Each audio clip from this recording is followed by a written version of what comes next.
नमस्ते दोस्तों, मनमोहक हिंदी कहानियाँ चैनल में आप सभी का स्वागत है। आज की हमारी कहानी है महत्वाकांक्षा। आपको हमारी कहानी पसंद आती है तो वीडियो को लाइक, शेयर एंड चैनल को सब्सक्राइब जरूर कीजिएगा। जाड़े की कुनकुनी धूप में बैठी मैं कई दिनों से अपने अधूरे पड़े स्वेटर को पूरा करने में जुटी थी। तभी अचानक मेरी बचपन की सहेली गीता ने आकर मुझे चौंका दिया। क्यों गीता, तुम्हें अब फुर्सत मिली है अपनी सहेली से मिलने की? तुमने बेटे की शादी क्या की? मुझे तो पूरी तरह भुला दिया। कितनी सेवा करवाओगी और कितनी बातें करोगी अपनी बहू से। कभी कभी हम जैसों को भी याद कर लिया करो। कहाँ की सेवा और कैसी बातें। मेरी बहू को तो अपने पति से ही बातें करने की फुर्सत नहीं है। मुझसे क्या बातें करेगी और क्या मेरी सेवा करेगी? मैं तो 6 महीनों से घर छोड़कर एक वृद्धाश्रम में रह रही हूँ। यह सुनकर मुझे ऐसा लगा जैसे किसी ने मेरे पैरों तले से जमीन खींच ली हो। मैं चाहकर भी कुछ नहीं बोल पाई। क्या बोलती उस गीता से जिसने अपना सारा जीवन, अपनी सारी खुशियाँ अपने बेटे के लिए खून कर दी थी। आज उसी बेटे ने उसके सारे सपनों की धज्जियाँ उड़ाकर रख दी। अपने बेटे माधव के लिए गीता ने क्या नहीं किया। अपनी सारी इच्छाओं को तिलांजलि दे, अपने भविष्य की चिंता किए बिना अपनी सारी जमा पूंजी निछावर कर उसे मसूरी के प्रसिद्ध स्कूल में पढ़ाया। उसके बाद आगे की पढ़ाई के लिए उसे दिल्ली भेजा। इस सब के लिए उसे घोर आर्थिक संकट का सामना भी करना पड़ा। फिर भी वह हमेशा बेटे के उज्जवल भविष्य की कल्पना कर खुशी खुशी सब सहती रही। जब भी मिलती अपने बेटे की प्रगति का समाचार देना नहीं भूलती। वह अपने बेटे को खड़ा सोना कहती। मैं बहुत कुछ समझ रही थी पर उसकी दुखती रग पर हाथ रखने की हिम्मत नहीं हो रही थी। मैं बात बदलकर राधा की पढ़ाई और शादी पर ले आई। शाम ढलने से पहले ही गीता आश्रम लौट गई, पर छिड़ गई अतीत की यादों को। उसकी स्थिति मेरे मन को बेचैन किए थी। बार बार मन चंचल बन उस अतीत में विचरण कर रहा था जहाँ कभी मेरे और गीता के बचपन से युवावस्था तक के पल गुजरे थे। गीता मेरे बचपन की सहेली और सहपाठी थी। उसका एक ही सपना था कि वह बड़ी होकर डॉक्टर बनेगी। अपने सपनों को पूरा करने के लिए मेहनत भी बहुत करती थी। 10th की परीक्षा में पूरे बिहार में 10वें स्थान पर रही थी। अपने 7 भाई बहनों में सबसे बड़ी होने के कारण उसके पिता ने 12वीं कक्षा की परीक्षा समाप्त होते ही विलक्षण प्रतिभा की धनी अपनी इस बेटी की शादी कर दी। शादी के बाद उसे आशा थी कि शायद पति की सहायता से अपना सपना पूरा कर पाएगी, पर उसका पति तो एक तानाशाह किस्म का था जिसे लड़कियों की पढ़ाई से चिढ़ थी। इसीलिए उसने डॉक्टर बनने के रहे सहे विचार को भी तिलांजलि दे दी और अपने इस रिश्ते को दिल से निभाने की कोशिश करने लगी। जब वह पूरी तरह अपनी शादी में रम गई तो कुदरत ने एक बार फिर उसकी परीक्षा ली। एक सड़क हादसे में उसने अपने पति को भरी जवानी में खो दिया। वह अपने 3 वर्ष के अबोध बेटे माधव और अपनी बूढ़ी सास के साथ अकेली रह गई। वैतव्य ने भले ही उसे तोड़ दिया था, पर उसने अपने आप को दीन ही नहीं भरने दिया। हिम्मत नहीं हारी। भाग दौड़कर अपने पति के बिजनेस को संभाला, पर अनुभव के अभाव में उसे सही ढंग से चला नहीं पाई। फिर भी खर्च के लायक पैसे आ ही जाते थे। उसके पति अपने माता पिता की इकलौती संतान थे, इसीलिए कोई करीबी भी नहीं था जो उसे किसी प्रकार का संरक्षण दे। फिर भी उस कर्मठ औरत ने हार नहीं मानी। अपने बेटे के उज्जवल भविष्य के लिए अच्छी से अच्छी शिक्षा की व्यवस्था की। गीता के घोर परिश्रम का ही परिणाम था कि माधव आज IIT से इंजीनियरिंग की पढ़ाई पूरी करने के बाद अहमदाबाद के प्रसिद्ध कॉलेज से मैनेजमेंट की पढ़ाई पूरी कर एक मल्टीनेशनल कंपनी में काफी ऊंचे पद पर काम कर रहा था। अपने बेटे की सफलता पर गर्व से दमकती गीता की तृप्त मुस्कान देख मुझे लगता अंततः कुदरत ने उसके साथ न्याय किया। अब उसके सुख के दिन आ गए हैं। पर आज स्थिति यह है कि वह वृद्धाश्रम में आ गई है, वह भी अपने बेटे की शादी के मात्र 1 साल बाद ही। यह बात मेरे गले नहीं उतर रही थी। मेरे मन की परेशानी को राधा ने न जाने कैसे बिना बोले ही भाप लिया था। बोली, क्या बात है मम्मा, जब से गीता मौसी गई हैं, आप कुछ ज्यादा ही परेशान और खोई खोई लग रही है। मैं आज यही सोच रही हूँ कि इस आधुनिक युग में शिक्षा का स्तर कितना गिर गया है कि आज के उच्च शिक्षा प्राप्त लड़के भी अपने रिश्तों को अहमियत देने के बदले पैसों के पीछे भागते हैं। इनके आचरण इतने घटिया हो जाते हैं कि न माता पिता को सम्मान दे पाते हैं, न ही उनकी जिम्मेदारी उठाने को तैयार होते हैं। क्या फायदा है इतने बड़े बड़े स्कूल कॉलेजों में पढ़ाकर, जहाँ के शिक्षक सिर्फ सब्जेक्ट का ज्ञान देते हैं, आचरण और संस्कार का नहीं।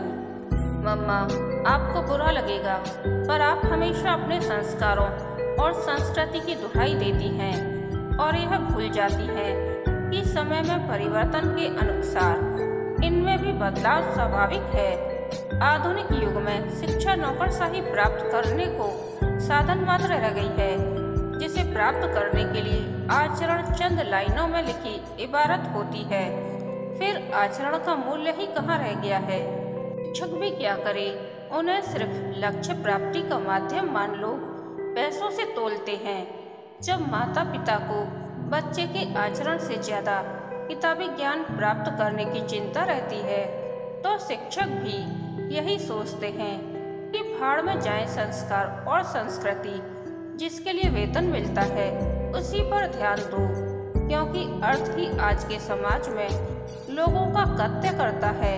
इसी सोच के कारण अर्थ के पीछे भागते लोगों के अंदर भोग विलासिता इतनी बढ़ गई है कि उन्हें उसूलों और मानवता के लिए आत्म बलिदान जैसी बातें मूर्खतापूर्ण और हास्यप्रद लगती हैं, और करीबी रिश्ते व्यर्थ के माया जाल लगते हैं जो उन्हें मिली शिक्षा और संस्कार के हिसाब से सही हैं। अगर आप अपने अंदर झांकिएगा तो आपको खुद अपनी बातों का खोखलापन नजर आएगा, क्योंकि पैसे और पावर के पीछे भागने की प्रेरणा सबसे पहले उन्हें अपने माता पिता से ही मिलती है, जो अपने बच्चों को अच्छा व्यक्ति और नागरिक बनाने से ज्यादा इस बात को प्राथमिकता देते हैं कि उनके बच्चे शिक्षा के क्षेत्र में उच्च प्रदर्शन करें।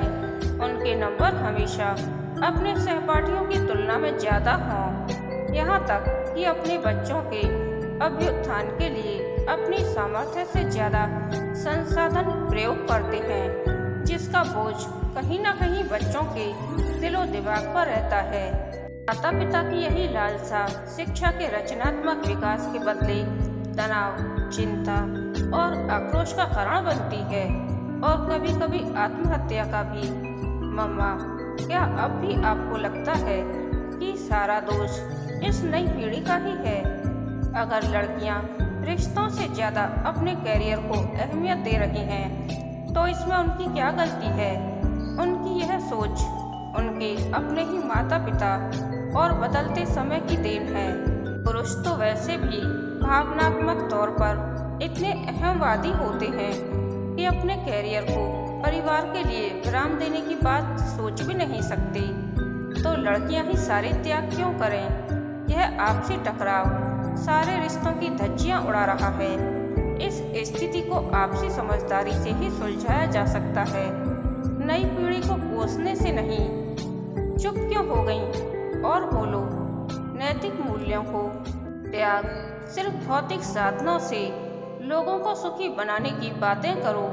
यही संस्कार मैंने तुम्हें दिए हैं कि समाज और परिवार को त्याग, प्यार, ममता और मानवता के लिए कुछ कर गुजरने की भावना को भूल सिर्फ अपने लिए जीने की बातें करो। जैसे माधव ने अपने सुखों के लिए अपनी वृद्ध माँ को वृद्धाश्रम भेज दिया। मुझे पता है भविष्य में तुम भी माधव के नक्शे कदम पर चलोगी, क्योंकि माधव कभी तुम्हारा बेस्ट फ्रेंड हुआ करता था। जहाँ तक मेरी बात है मम्मा, वह तो बात की बात है, अभी तो मेरी पढ़ाई भी पूरी नहीं हुई है। पर एक बात जरूर है कि गीता मौसी के वृद्धाश्रम जाने की बातें सुन माधव से आपको ढेर सारी शिकायतें हो गई हैं। पर जैसे आप गीता मौसी को समझती हैं, मैं माधव को समझती हूँ। सच कहूँ तो गीता मौसी अपनी स्थिति के लिए स्वयं जिम्मेदार हैं। कभी आपने सोचा है संतान का कोई भी कर्म, सफलता या विफलता, सब कहीं न कहीं उसके माता पिता की सोच और परवरिश का परिणाम होता है। वह गीता मौसी ही थी जिन्हें कभी जुनून था कि उनका बेटा हमेशा अव्वल आए। वह इतनी ऊंची उड़ान भरे कि कोई उसके बराबर न आने पाए।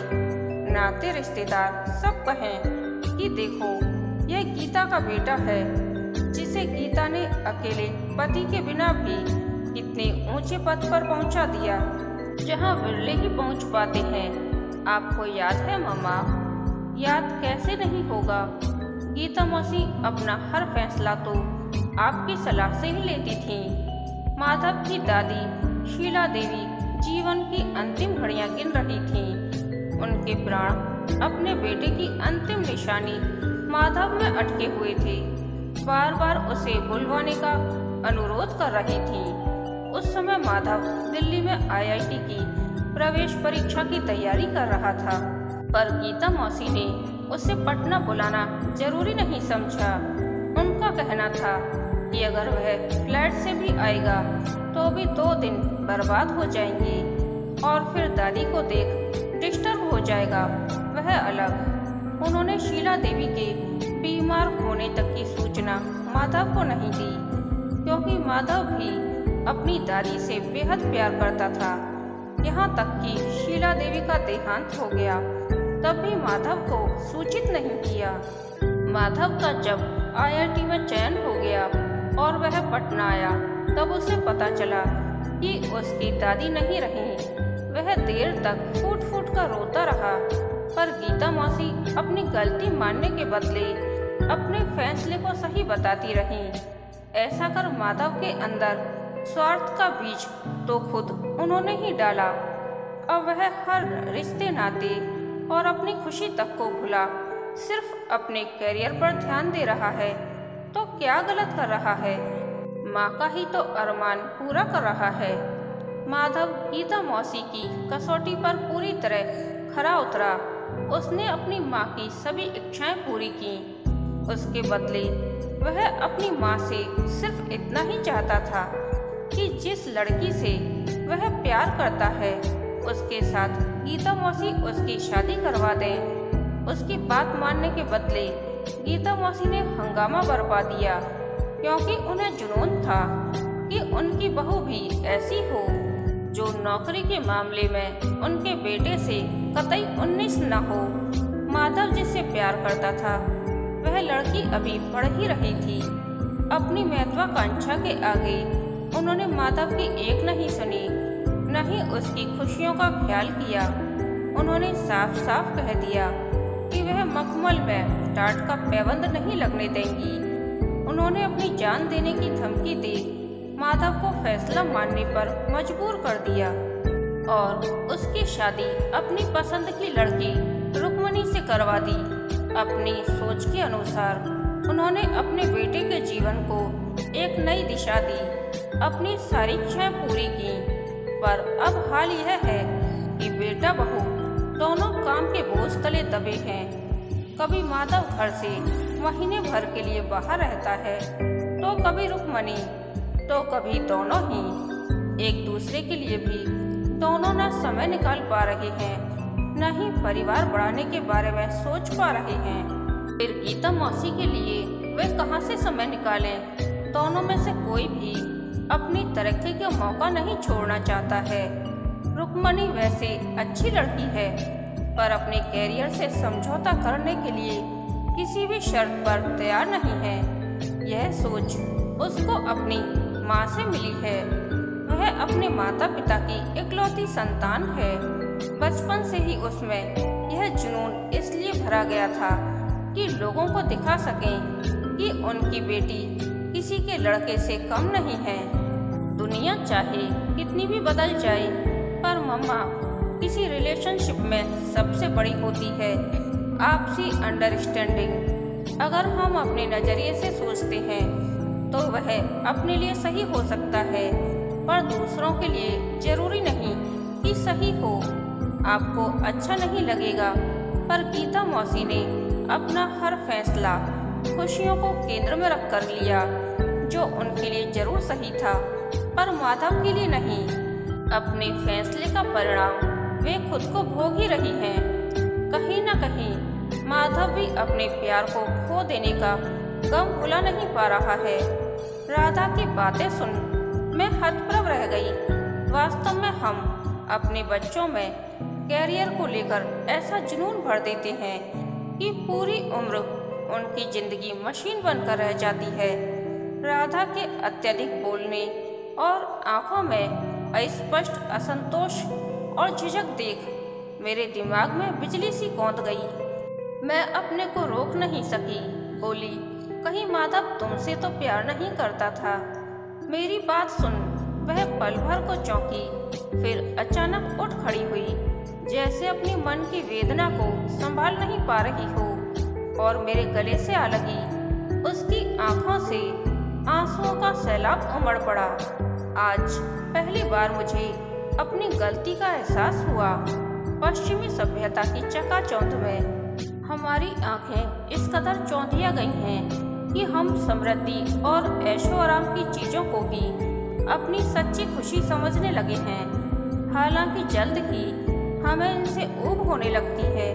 अगर हम गहराई से देखें तो यही विलासिता आगे चलकर अकेलेपन और सामाजिक असुरक्षा का कारण बनती है। नई पीढ़ी के इस भटकाव का कारण कहीं न कहीं उसके माता पिता ही होते हैं। फिर मैं उसके बाल सहलाते हुए बेहद आत्मीयता से बोली, मैं मानती हूँ कि बड़ों की गलतियों की बहुत बड़ी सजा तुम दोनों को मिली। फिर भी अब तो यही कहूँगी कि अतीत को भुला आगे बढ़ने में ही सबकी भलाई है। तुम्हारी मंजिल कभी माधव था, अब नहीं है तो ना सही, मंजिलें और भी हैं। अब से तुम्हारी माँ तुम्हारे हर कदम में तुम्हारे साथ है। कहानी के अंत तक बने रहने के लिए धन्यवाद। यह कहानी आपको कैसी लगी प्लीज़ कमेंट करके बताइए।